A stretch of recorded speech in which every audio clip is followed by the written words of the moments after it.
Hey. All right, today I will do another lecture that you probably weren't expecting when you signed up for this course. So we've already done one on the history of geometry. And I set up a theme there that we will be coming back to over and over again. And that is that different properties of objects can vary in how useful they are as potential sources of information based on how stable they are under change. All right? So some things are really stable, like topology. Some things are really unstable, like metric relations. Why is this important? Well, it's important because when we perceive the world, we have this projection on the back of the eye. So things that are stable over that projection, things that don't change over that projection are really useful. We can just measure them on the back of the eye. Things that get altered, like the sizes and shapes of objects, there we have more of a problem because they become optically distorted. Now, today I'm going to switch gears a bit and we're going to talk about art. There's always been a close relationship between art and perception, and the reason for this is that one could argue that the first work on human perception was done by artists, and usually we think of the Italian Renaissance, but it goes much farther back than that, and we'll see some examples of that as we go along. And there's a similar thing, phones away please. There's a similar thing we'll see in the development of art, where for a long period of time, the goal of what distinguished a good artist from a not so good artist is how faithfully they could represent the thing that you're trying to depict, right? Whereas when we get into more modern art, we realize they're not trying to do that anymore. They distort things like crazy, and in fact, most art now is not even representational. So you get things like Jackson Pollock. So you have this movement in the art world of trying to make things more and more and more and more realistic. And then there's a counter movement that says, all right, how much can I deviate from realism and still be able to get some sense of what the hell's going on? All right, so today we're going to focus on picture perception. Picture perception is an interesting phenomenon because you can see it two ways at once. On the one hand, you can see it as a picture, and on the other hand, you can see what's being depicted in the picture. And so this artist from the New Yorker is playing on this, where the lecherous old guy is trying to look down the woman's dress, but of course he can't because it's a picture. There's nothing sticking out anywhere. So philosophers spend a lot of time worrying about this dual notion of, at the one hand, being a picture, and on the other hand, depicting a real thing in three-dimensional space. We're going to focus on the depicting the real stuff in three-dimensional space. Oh, I have to plug it in. I did plug it in.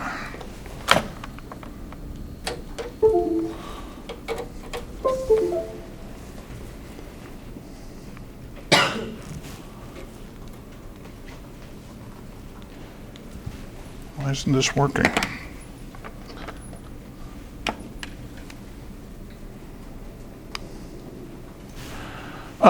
Now, if we look back in history, the earliest artworks appeared in cave paintings. Well, they probably appeared in other places besides cave paintings, but these are the ones that lasted until modern times.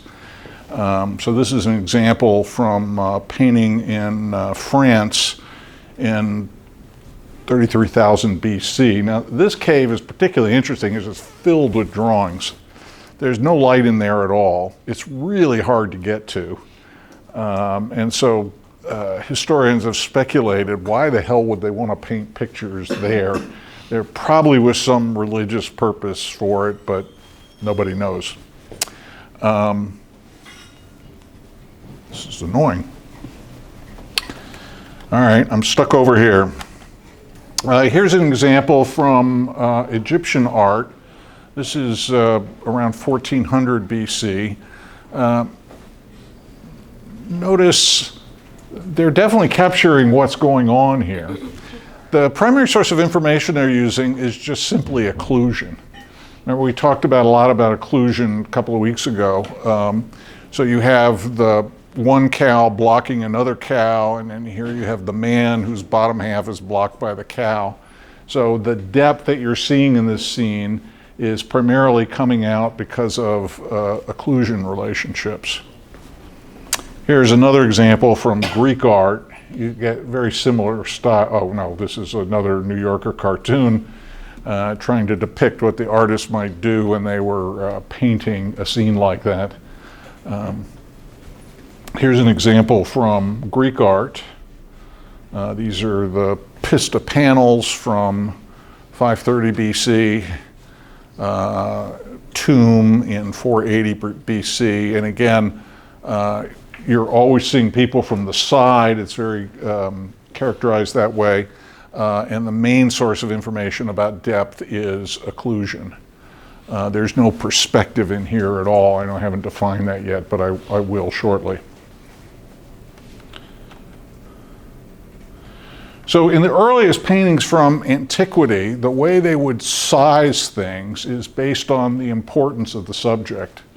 So here, if you have the baby Jesus and Mary, so Mary would be larger than any of the other normal people, and baby Jesus is a little smaller, but much bigger than a regular baby would be relative to the adult. Again, you see it here. Mary is huge. This is Giotto. This is just before the Italian Renaissance, when linear perspective was discovered. Again, Mary's quite large. Baby Jesus looks like a grown man if you look at his head. Some of these people really didn't know their painting all that well. But the main thing I want to focus on here is how things are sized relative to each other. Before the Renaissance, that size was based on the importance of the object being depicted.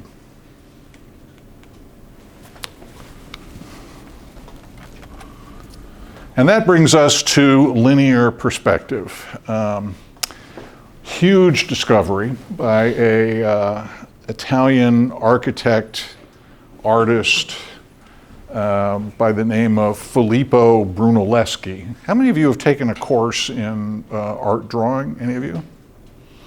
And did they teach you about linear perspective in that course? Yeah. Did they teach you about linear perspective? I thought you were going to ask art history, but also yes. Okay, well, you definitely learn about it in art history because it was a major event at least in Western art, not so much in Eastern art. So the first demonstration of this, one could argue the first example of virtual reality was done by Filippo Brunelleschi, and he did a demonstration in Florence. So what he did was he had a silver panel that was polished like a mirror, and it had a peephole in it. And on one side, where it's a mirror, he painted the baptistry in Florence on this silver panel, using this new technique he had invented called linear perspective. And so what he would do, he was just catch passersby, and he would have them look through the peephole directly at the baptistry. So when they're looking through the peephole, so if I'm looking at you, right, through a peephole, I look directly at you. But then what he would do is he would take the panel that he'd painted and, he'd take a mirror and he'd shove the mirror up in front of the panel. So what the observer's seeing through the peephole is a reflection of the painting and not the real baptistry, right? So if the mirror's there, they're seeing the painting on the back of the panel. If the mirror's not there, they're looking directly at the baptistry. And the amazing thing was, the observers couldn't tell the difference, right? The first example of virtual reality, right? They were looking at a picture, but they thought they were looking at a real object.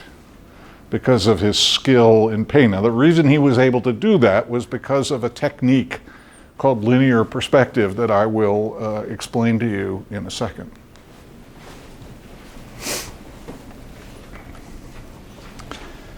Now, Brunelleschi also did a first. Remember, I said he was both an artist and an architect.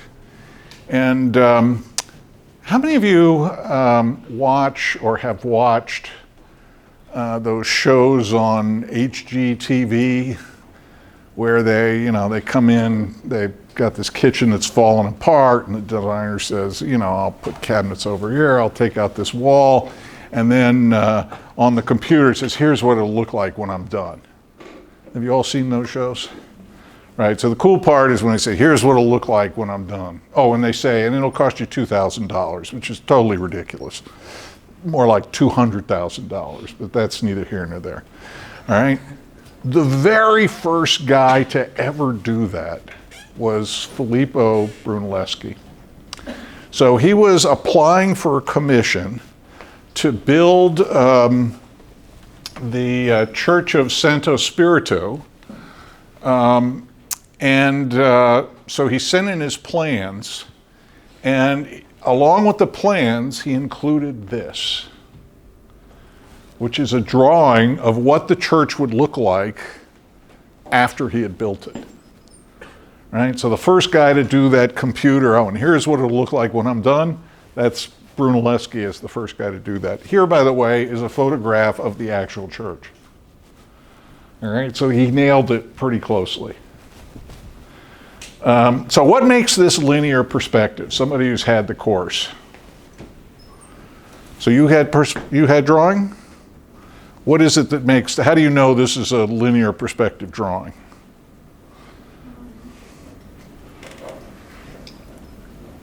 It shows depth. You want to give it a go? Yeah, all the lines in the depth lines converge into one single point. Right, so here's the idea behind linear. If I have parallel lines in the world that are going back in depth, they converge at infinity on the horizon. Right, so you have these convergence of parallel lines. Parallel lines aren't parallel in the picture, they converge. And so if you look at the parallel lines in here, you see how they're all converging at a point. Now, when this took off, there are a lot of the artists of this time who really didn't quite get the concept. And you can see a lot of crappy perspective drawings from the 15th and 16th century. But Brunelleschi was not one of them. So once this technique got out, it really took off. I mean, people from all over Europe wanted to learn this. This was a big deal. And the first painting done using this technique was by Masaccio. This is the Trinity, shows Christ on the cross. And the converging lines may be less obvious, but you can see them when I draw them in here. Right, from the vault to the ceiling, and they all converge at the base of the cross.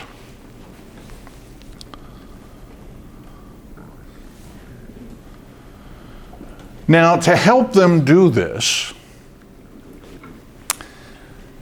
well, let me back off for a second. So the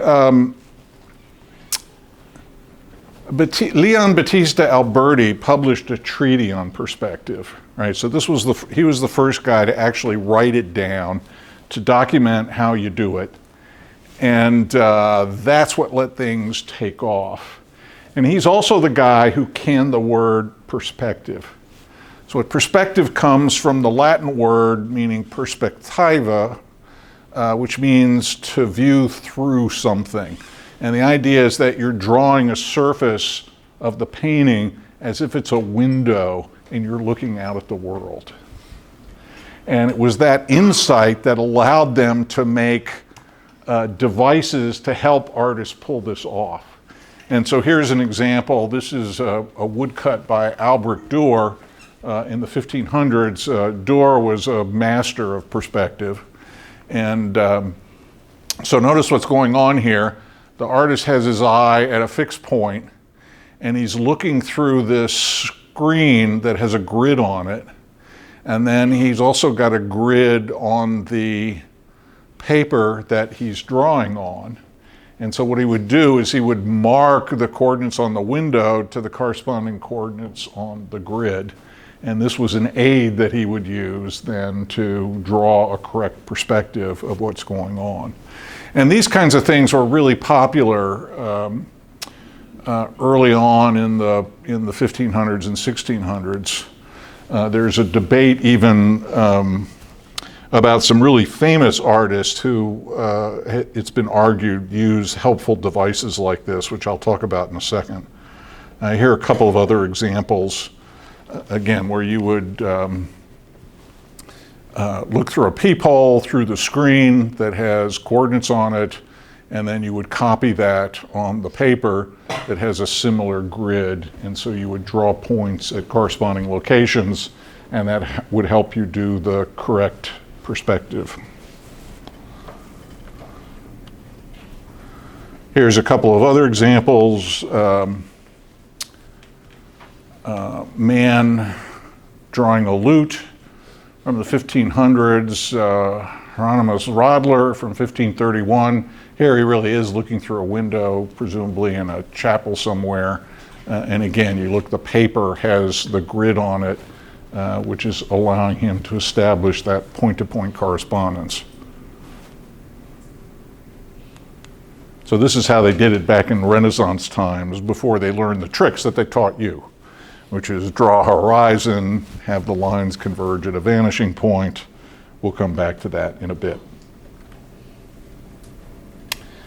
Now, a little bit later, also in the 1500s, there was a device called a camera obscura. Has anybody heard that term before? What is a camera obscura? It's the flipping over of light through a pinhole. Yeah, so what they do is you're in a small room, and the room has a small hole in it where light can come through. And presumably right outside is brightly lit. That's essential to make it work. And then the light comes through the small hole and it projects an image on the back of the room. Now, one of the problems with this is that the image is upside down, just like it is on the eye. And they had various techniques to flip it around. And so the question is whether some artists actually made use of a camera obscura in their artwork. And the one guy in particular who people were suspicious of was Johannes Vermeer. This is an example of a camera obscura you can see here. And this is a drawing that's made from the camera. Now, one of the things you note here is usually to get the light in there, you're at a very close-up viewing distance. So you tend to get much more perspective than you would ordinarily get from direct viewing of an object. So the fact that the perspective is so pronounced in this scene is an indicator that whoever drew this used a camera obscura. So this is an example by Johannes Vermeer, the lace maker. Vermeer is one of my absolute famous artists. And had anybody seen the movie The Girl in the Pearl Earring? So I watched that with my wife. It drove her crazy because I kept telling her stories about the paintings as we were watching the movie, and she basically said, just shut up and let me watch the thing. So it's about this servant who worked in Vermeer's house who had some artistic talent. And so he was showing her the ways of art and drawing, and she was learning very quickly.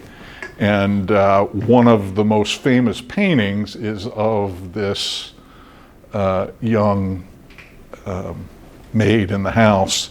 And as soon as his wife saw it, she just blew up and said, she's got to be out of here. And Vermeer couldn't understand why she was upset. And he said, well, you know, I have dozens of paintings of you. And she says, but you don't paint me like that. So anyway,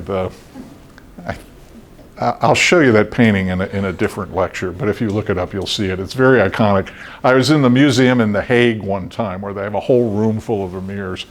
And one of the things I like to do when I'm in museums is to watch people when they're coming in as to what paintings they're attracted to, right? So I did this once at the Chicago Institute of Art, and there are two paintings there that people just gravitate to immediately. One is American Gothic, that's with the two old couple and the pitchfork, and the other is the George Seurat painting, Sunday in the Park. But in the Hague, they've got about 10 Vermeers. Vermeer didn't paint that many paintings, so that it's a good sized chunk of it. And we watch people walk in, and each one of these paintings is beautiful in its own right. But as soon as people walk in the room, immediately they look at the girl with the pearl earring. That's the one that just haunts people. But this is another one, the Lace Maker, and this is one where art historians say there's some evidence that he may have used a camera obscura. And the basis for that is how the camera obscura treats highlights, specular highlights on things, shiny things. You see how they're blurred here? This is an image from a camera obscura. And you actually see that in the painting of the Lace Maker. And some of the highlights on, if you do a close-up of it. And again, this has been used as evidence that Vermeer used a camera obscura. So that gets us to another one. This is another movie called, what the hell's the name of the guy's? Bills Vermeer, some man's first name, Vermeer. And it's about a guy who was an executive at Apple and decided that he never had any art training in his life. Never done any painting at all, and he decided that he was going to paint this Vermeer, all on his own, using an optical device that he invented. So the first thing he determined with a bunch of trial and error is that there's no way he used a camera obscura because they really screw up the colors. But he invented a similar technique that he thought you could pull it off with. And in order to do this, he rented the room that Vermeer used to paint it. He built a mock-up of the man you see in the picture here. He got a harpsichord, like you see here, right? So he invested a lot of money to build a replica of this room that Vermeer would have used to create the painting. And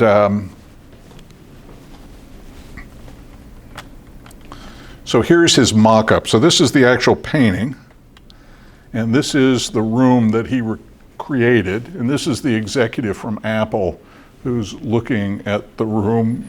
So you got all the pieces there. And now his job, again, imagine yourself, or not you, you've had some artistic training. I just say, all right, I want you to reproduce that perfectly. Would you take it on? No.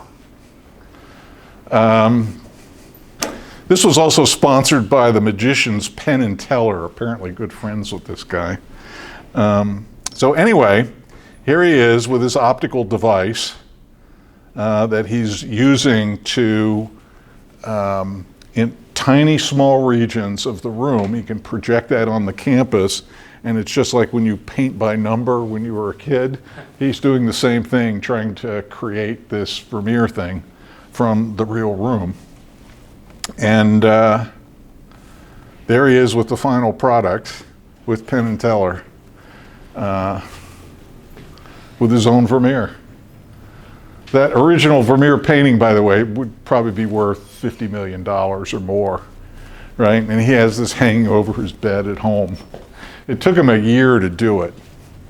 But it's an interesting movie. At least the first half of it's interesting. The second half, where it just, sort of tediously is creating all the parts here, not so much. But this is sort of a proof of, at least by concept, that it is possible to do something like that using optical devices. So that then leads to an interesting question. Suppose that Vermeer really did something like that. would that make it less valuable as an artistic work? What do you think?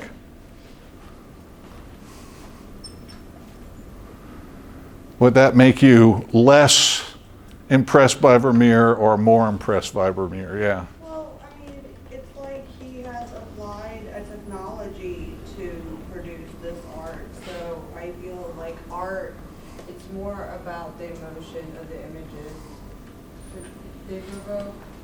So, I mean, you could argue that, photos are art, but a lot of people would argue the opposite. Right, so if you look at an Ansel Adams, is that art? Most people would say that it is. I mean, we can all take photographs, but we can't take photographs like that. I had a grad student once who was an amazing photographer. Not so good a grad student, but he was a great photographer. It's like everything he shot turned out wonderful. I have absolutely no idea how he was able to do that. We'll talk more about photography in a second. But the thing is, as you pointed out, it's the composition. There are all kinds of things that make a great artwork a great artwork. And if you used a technical device, this is still in high dispute as to whether Vermeer actually did that. But it's an interesting demonstration that one could do that in principle. Yeah, you have a question? Yeah, I just think it's interesting that, like, if it's an original work, I don't think the quality of the work is diminished at all by the aid of a technology like that. I think if you're obviously like copying a work like that, then you can't take credit for it. One sec. Actually, in this case, that might not be true. If the copy involves if it had something to make it interesting aside from the work itself. How many of you heard of the painting, The Night Watch? Very famous painting by Rembrandt, actually enormous painting, like the size of the back wall. And I have a friend, a psychologist in the Netherlands, who made a copy of it. It took him about 15 years to do it. And I think he sold it to a Japanese art collector for $1 million. Oh, wow. Now, the original Night Watch would probably sell for 100 times that. Yeah. But, $1 million is still $1 million.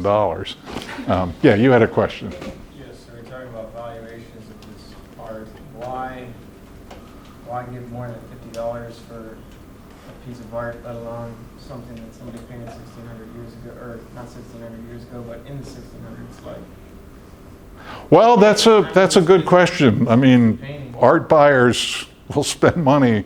I mean, would you buy, how much would you spend for a picture of a Campbell's soup can?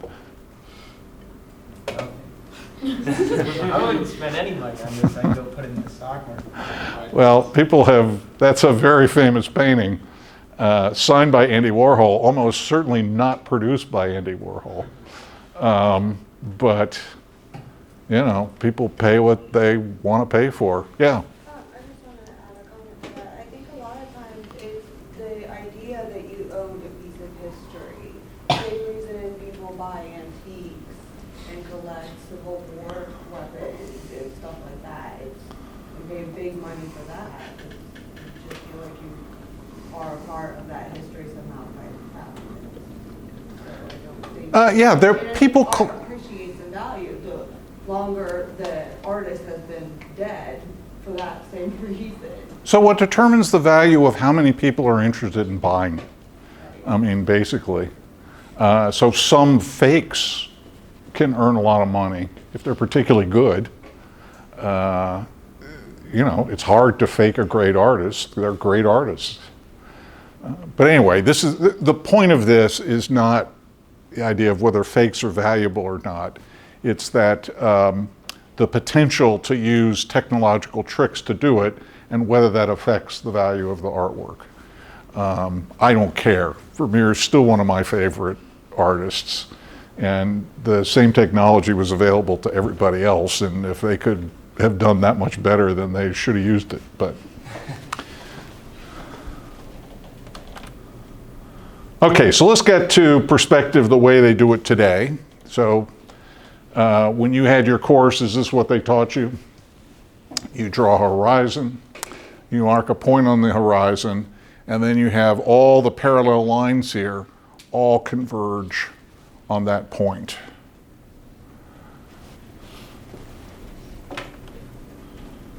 Now the real question is, how long during this class before I don't reflexively try to advance the slide by pushing the button on this pointer? Here's another example of linear perspective where you have, again, if you draw in the parallel lines, you see them converging at a vanishing point. Here's one by that guy, Hieronymus Rodler, I showed you before. Again, you can see the lines all converge at a single point. Now, I've shown you the good artists, the ones who know how to do this. There are plenty of others from the same period where you don't see the vanishing point. And I want to make a strong distinction between those who are painting in the 1500s, where they don't quite converge in the right place, from those that you see in the 20th century where they don't converge, but they're doing it on purpose. They're violating the perspective rules on purpose. So we'll separate those two classes. We can also have two-point perspective where you mark 2 points on the horizon. Here's a good example of that. So we have one vanishing point over here and another vanishing point over there. And we can also have 3-point perspective. Oh no, I guess this is another example of 2-point perspective. So we have one vanishing point over here and another vanishing point over there.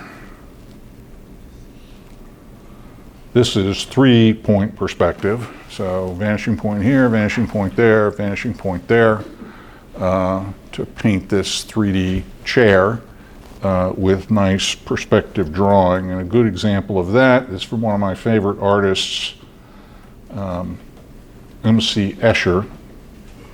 There are a couple things going on in this painting. One is, notice there's an impossible staircase. The guys are all heading downhill. And you also have a good example of 3-point perspective. So you get one up there, and one down there. Now, I have seen perspective paintings that have like 10 or 11 different vanishing points. And what determines that is what directions of lines are in the environment. So if all the lines are parallel in one direction, you'll have a single vanishing point. If you have some that are parallel this way and some that are parallel this way, you'll have 2. If you have some that are parallel this way, parallel this way, parallel this way, parallel this way, parallel this way, you'd have 5. So you can have as many vanishing points as you choose, though the painting can look a bit messy if you make it too complex.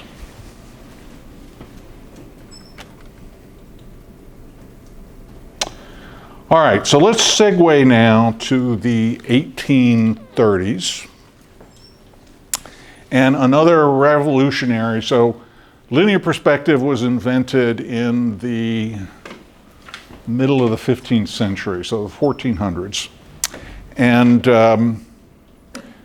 that was sort of ruled Western art. As we'll see in Eastern art, they use a different kind of perspective, but we'll talk about that next time. And so people are trying to get more realistic depictions. And so in the middle 1800s, we have the invention of the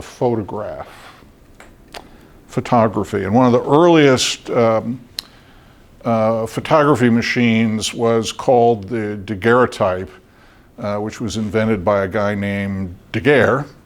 And he was a painting and also an inventor. And so here he's painting 2 twins. This is a photograph of them, and this is his painting of them. I vastly prefer the painting over the photograph, personally. It has better composition, just the colors match nicely. This is just, I could take this picture. this would not win a photography award. It's probably very valuable only because of when it was taken in the 1830s. But now all of a sudden, realism doesn't seem to be that valuable anymore. If all I have to do is take this box and click a button, and I get perfect realism, right? Why should I spend 40 years training myself as an artist to create the same thing? Now, initially, the artist could say, well, you know, I did in color, and the color photography didn't come till much later. But the allure of a really good, accurate, realistic painting sort of comes down a notch once photography comes on the scene. Now, I don't know for certain whether I'm going to tell you that, whether what I'm going to tell you is true, but it's right around this time that artists start intentionally deviating from realism. Now, there's been a lot of written about this, a lot of speculation that photography was the cause of it. I don't know if that's true or not, but they occurred at right about the same time. So let's look at some examples. So here we have the Yellow House, Vincent van Gogh, 1888. What can you tell me about this painting? Is that a good drawing? It's a good drawing, but it's not the most faithful representation of a house. All right, now if you were a customer in 1880, you would call that an abomination. Right. Van Gogh paintings sell now for hundreds of millions of dollars. He didn't sell a single one when he was alive. I think he sold one to his brother, which probably doesn't count. Now, why do you say it's not a good drawing? Because it doesn't look like real life. Well, is it the coloring, which is weird? But notice the perspective is also off. So if we, so there's a vanishing point off here to the side, subtle one. But now look at the one this way. Got the vanishing point, but then you've got these things. These have a different vanishing point over here. So either that house is built where the second floor is at a completely different angle from the first floor, which is unlikely, or Van Gogh is playing games with perspective, one of the first artists to do that. And again, his contemporaries thought this was an abomination. They hated this stuff. Now we love it. Any of you ever been to the Van Gogh Museum? Amazing place, isn't it? Oh, yeah. Also sad.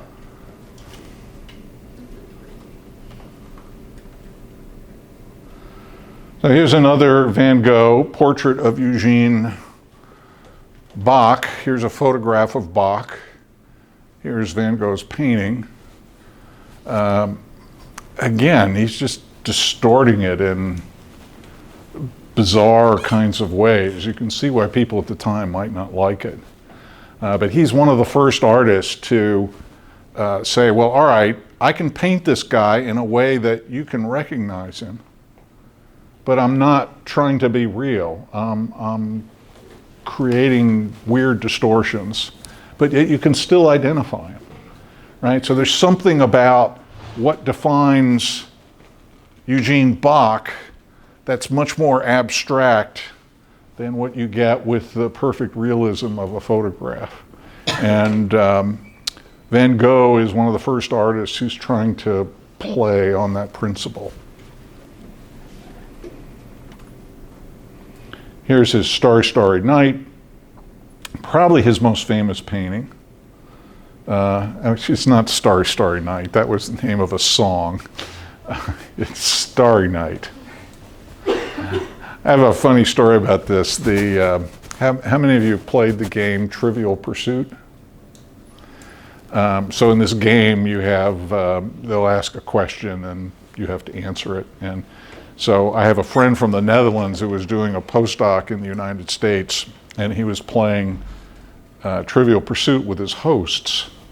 And he got the question, who painted Starry Night? And my Dutch friend said, "Oh, Vincent van Gogh." And the host said, no, it's Vincent van Gogh.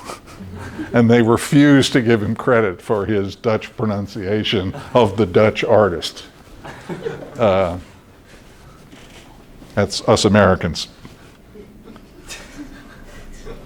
Here's another guy a little bit later, but also intentionally distorting, an equally famous painting. Well, probably not as famous as Starry Night, but this is Edward Munch, The Scream. I think he did 3 or 4 different versions of this.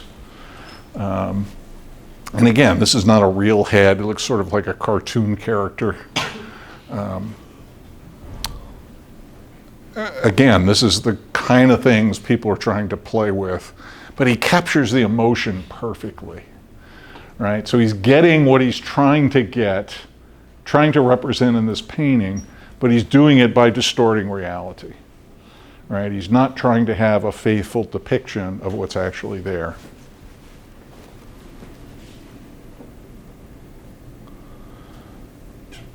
Now, the guy who really popularized this was Paul Cézanne.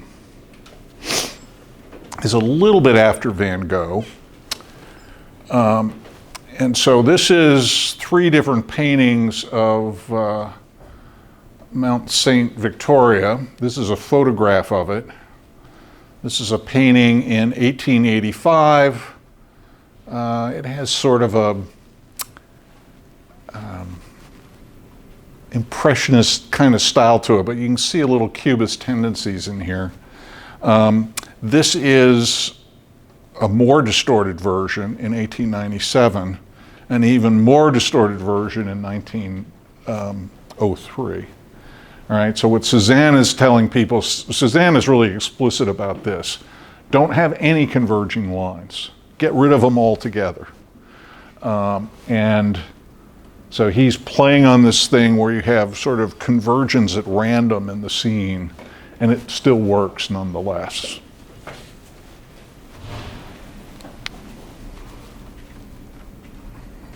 Here's another example of Cézanne, The Garden. And if you try to find vanishing points in here, you can find them, but they seem to be willy-nilly throughout the painting.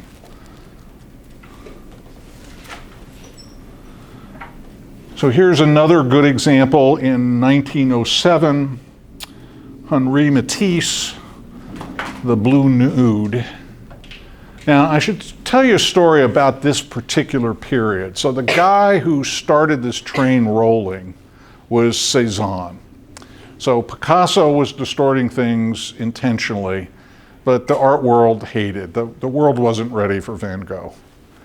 Another 50 years, you got Cézanne, who's much more established in the art community, who was able to get away with things that Van Gogh couldn't. And Cézanne then influenced 2 young guys who were just coming on the scene then. So when you think of artists from the early 20th century, who do you think of? Picasso. And you might think of Henri Matisse. Did anybody see that special on Picasso on the show Genius? Did you like it? Yes, very much. And one of the things they expressed there was the competition between Matisse and Picasso. So again, Cézanne sets the stage for not trying to depict realism. And now Picasso and Matisse are each vying with each other to see who can come up with the weirdest stuff. All right, so this is Matisse's first entry into the distorted art world, only to be followed up by Picasso. So this is 1907, only to be followed up by Picasso. I think it's followed up by Picasso. Also in 1907, the Damsels of Avignon. So if you think about Matisse says, hey, look, I'm big guy, and Picasso comes back and says, drops the mic with this painting here. So this is the beginning of what's called Cubism, or it's a whole movement of art that occupied, I don't know, 10, 20 years, the beginning of the 20th century. The two practitioners of it are Picasso and George Braque. Braque learned from Cézanne, and here's an example of him, 1909, The City on the Hill. And again, you see there are no converging lines anywhere. Everything has this sort of cubic form to it. There are multiple views. Natural forms become geometricized with hard angles. No diagonals. Avoid closed contours, so the forms sort of dissolve. They're just tearing it all down. 2,000 years of people learning fine technique for representational art, but they're not tearing it completely down, because you can see The City on the Hill, right? You see the title, you can actually see in there what he's trying to depict. And this sort of plays on the theme of invariance under change, and that is our ability of forms can be incredibly abstract. You can do these horrible distortions on reality and still figure out what the hell's going on. So that poses a problem for visual perception of how it is that we're able to do that.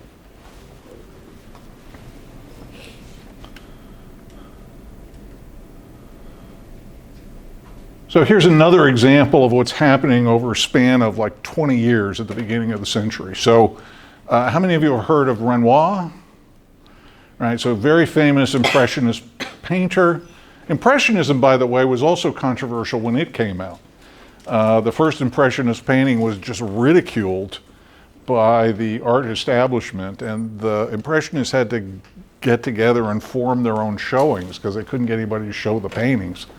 Now they're just revered, but it takes time. So this is Renoir painting Ambrose Vollard, who was a famous art dealer during that period. And this is Renoir's depiction of him, pretty traditional Impressionist painting. Here we have Cézanne doing it. Again, you see the colors are all off. And then this is Picasso, where it's a full cubist portrait of this guy. But yet, you can still identify him, right? There was no doubt when people looked at this painting who was being depicted in it, even though you were distorting it with all these cubist forms. There's an interesting book. There's a woman, she's probably dead. Well, I know she's dead, actually. She was at MIT for many years. Her name is Marianne Teuber. And she was interested in perception, and she was also interested in art history. And she wrote a book on how Picasso was likely influenced by William James in the development of Cubism, which was a problem because James had never traveled to Europe, and Picasso never traveled to the United States. So the question is, how could that have happened? So you saw the movie on Picasso. There's a woman in that movie who's very prominent. Who is it? Oh, you asked me to, I'm sorry. Yeah, there's a woman, very domineering woman who goes throughout that show.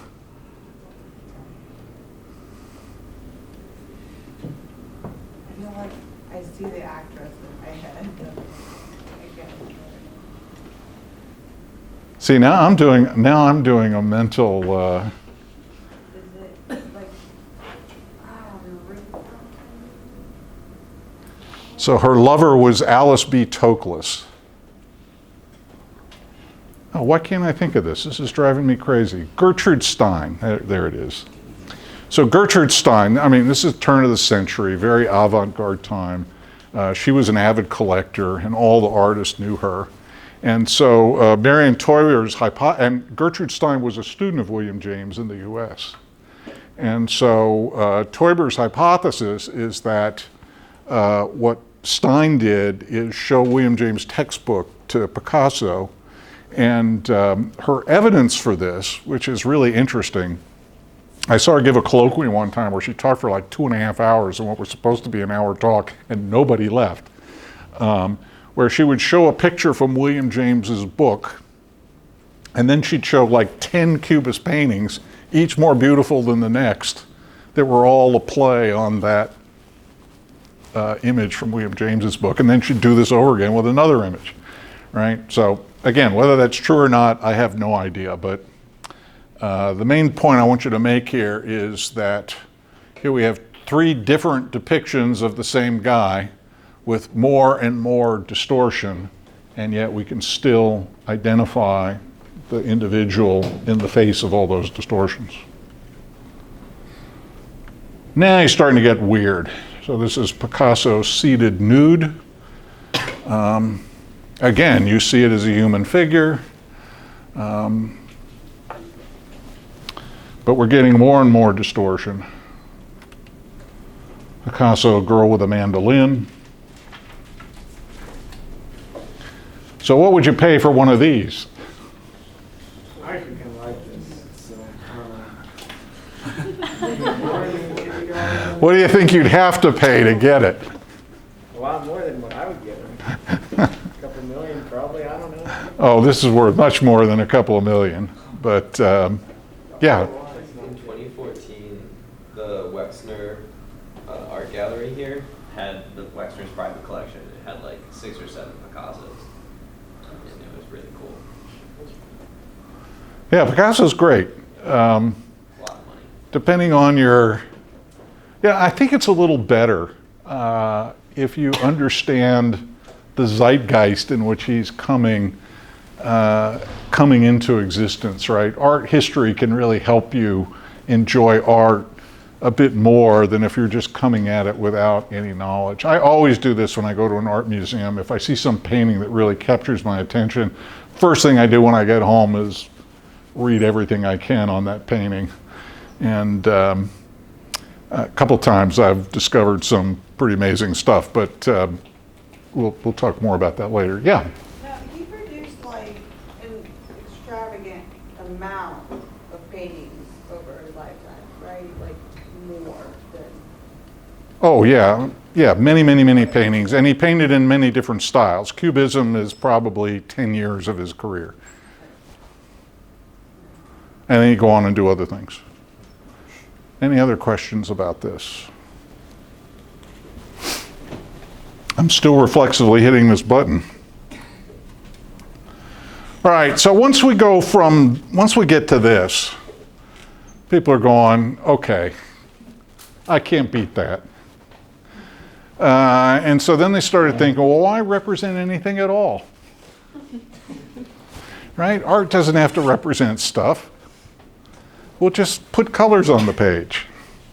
And that gets you to stuff like this, which I think is a beautiful image. I mean, I'd love to have this in my house.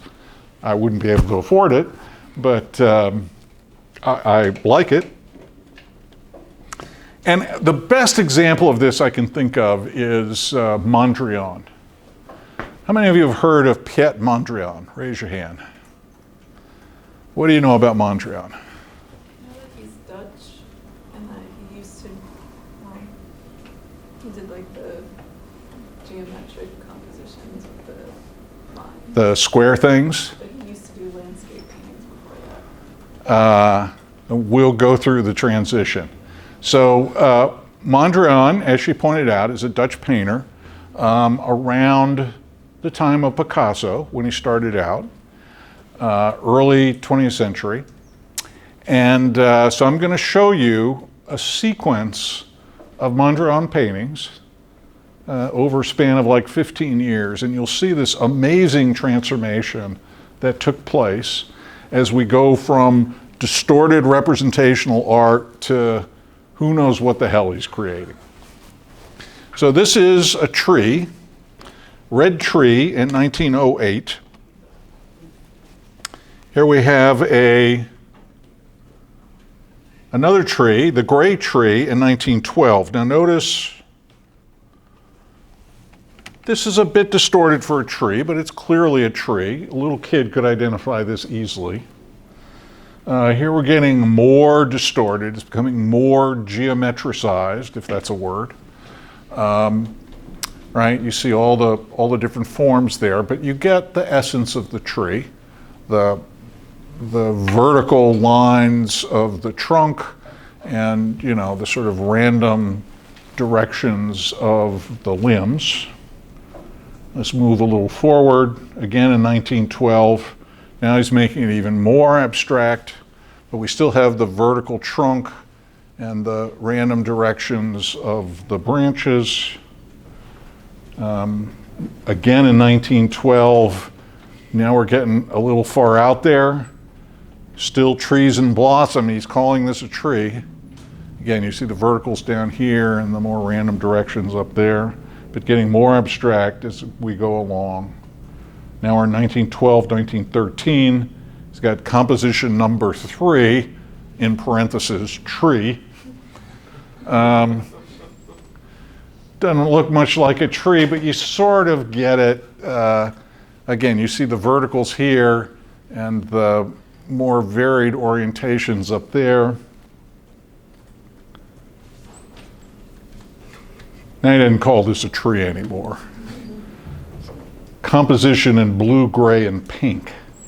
And you see the thing that is starting to emerge of what Mondrian is famous for, which are these square patches. Skipping to 1917, and we get to much more familiar sort of Mondrian territory. Composition in color A is much better than composition color B. And then finally, we get the essence of Mondrian, which are these patterns here. He probably did 100 of these. So he came to the US in the 60s, and this became branded, this became licensed on various kinds of design. I'm sure you could buy dinnerware that has these patterns on it if you were so inclined. So the question is this art? What do you think? You're shaking your head. Why is this art? Because it's an original construction of colors and shapes, and people will pay money for it. If I did that, which I could easily do this, would it be the same? If you were the first one to do it, if you were the first one to do something like that, then yeah, it would be. So what do you think the guy who just hung a blank canvas in the Modern Art Museum in New York, That's my kind of thing. Was it a blank? or the other guy who put up 3 urinals on the wall? You like that one? Heck, yeah. If you're the first one to do it, and it has a following, and people are willing to pay for it. In this particular case, I would defend Mondrian. So if all I knew about Mondrian was this, I would be horribly dismissive. And in a sense, I am later in his career, where he really exploited this. But when you see the transition, right, this is what's called a study in art, where he's consciously trying to take this tree, degrade it as much as he possibly can. And right, he's going down this path, and this painting is just the end of that path. So this painting didn't come out of nowhere. It came from a study that he was consciously working on over a period of many years, where he's trying to get the essence of treeness. And it just so happens when you get to the end of the road, you get to this. So I think if you think of Mondrian in that context, for me anyway, then I get it. But if all I see is this painting, I don't.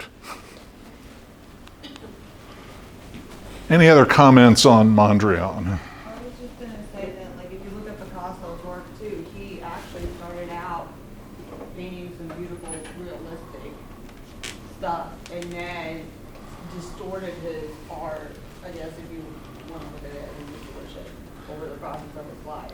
Yeah, that's true. But and by the way, he continued to do it throughout it. So if you look at Picasso's drawings, right, he would do drawings of his lovers. He didn't distort them. I mean, they're beautiful drawings. And so Picasso did that. Progress. Van Gogh did the same way. If you look at his drawings, they're not nearly as distorted as his paintings. So both of them are skilled representational artists, but they were consciously trying to move things in a different direction. And I think the way to think about it, which is one of the reason I'm giving you this lecture, is the idea that right, we can define forms at many different levels of abstraction, and some things are informative even in the face of massive amounts of change. Now, I'm sure that's not, Picasso and Van Gogh weren't motivated by those mathematical reasons, but that's why I'm attracted to this art, and it's why I present it in this class. Any other comments or questions? All right, so this gives us to people like Kandinsky. Again, that's a beautiful painting. I would love to have this in my living room. Jackson Pollock doesn't do much for me, but now we're not representing anything. Does anybody know how Pollock created these things?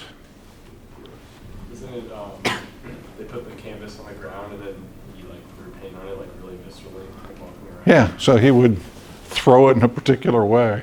There's an interesting thing in the art world, which is how do you discover a Jackson Pollock forgery? DNA test. Right? So if you put a canvas on the yard and threw paint on it, right, could an art expert figure out that it wasn't Jackson Pollock? How do you think they do that? Yeah. DNA tests. 'Cause he was- Of the paint? the painting, he'd like do gross things to it. Well, Well, good forgers will put old materials in their paint. Yeah. I was gonna say maybe like carbon date it somehow, I don't know. You can do that, but if you're a good forger, you get a hold of old canvas, you mix paint in the style that they used to do it. Now, the thing is, Pollock's not that old. He was painting in the 40s and 50s, so, you know, it's not like you're going back to a Rembrandt or something. What do you think? I think he used to smoke when he made them, so maybe cigarette ashes. Well, there have been studies on Pollock, and it turns out he had particular ways of throwing the paint. And there's a particular fractal signature for these things that are detectable. And some art experts have proposed this as a way to maybe detect Pollock forgeries. Of course, the other way is that he documented most of his paintings. So if you have one that, you know, there's no contemporaneous record when he produced it. But those paintings crop up all the time, you know. People discover old Rembrandts in their garage that nobody knew about. And then there's a big deal of how do you figure that out? Especially if it's a clever forger who used old canvas and mixed the paint in old styles. I was at a conference a few years ago, and there was a dinner at the conference afterwards, and I sat next to a guy who was the leading Rembrandt expert in the world, and most of what he did was to try and identify Rembrandt forgeries. And a lot of them aren't necessarily forgeries. They were done in his shop but painted by his students rather than by him.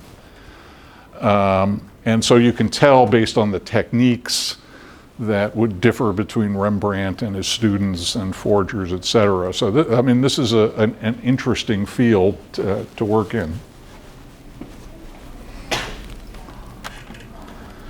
Or you get to people like Mark Rothko. I don't know, whatever you want to say about that.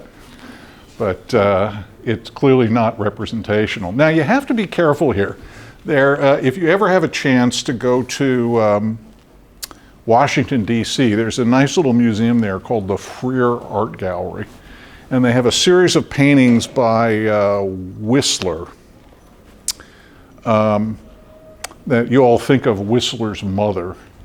But on these ones, there'd be paintings very similar to this, but he'll have a patch of blue at the top, a patch of white in the middle, and a patch of brown at the bottom, right? Much like this, but you step away from the thing and you really feel like you're looking at a seascape, just with that combination of colors. So again, I think you want to distinguish somebody who's just trying to create interesting patterns, which would be Rothko in this case, from someone like Whistler, who's trying to depict a scene with the absolute minimal information that's humanly possible to get that scene across. The whole purpose of why they're creating the artwork is different in those two cases, and I think that needs to be taken into account when you evaluate it. Now, that'll be the end of the day. I will come back a little later in the course. There's another famous development that happened in the Renaissance. How many of you have heard the term chiaroscuro? What's chiaroscuro? It's like the fading out of dark and light. Like Right. Fuzzy in the back, crisp in the front. So we're going to do a whole series of lectures on how we analyze shading, and I'll talk a little about the history of chiaroscuro when we do that as well. So, all right, we're done with strange stuff in the course now. From now on, we'll actually look at what's the information, how we analyze 3D things from measurements that you take on visual images. But I hope you enjoyed this little bit of history of the rise and fall of representational art.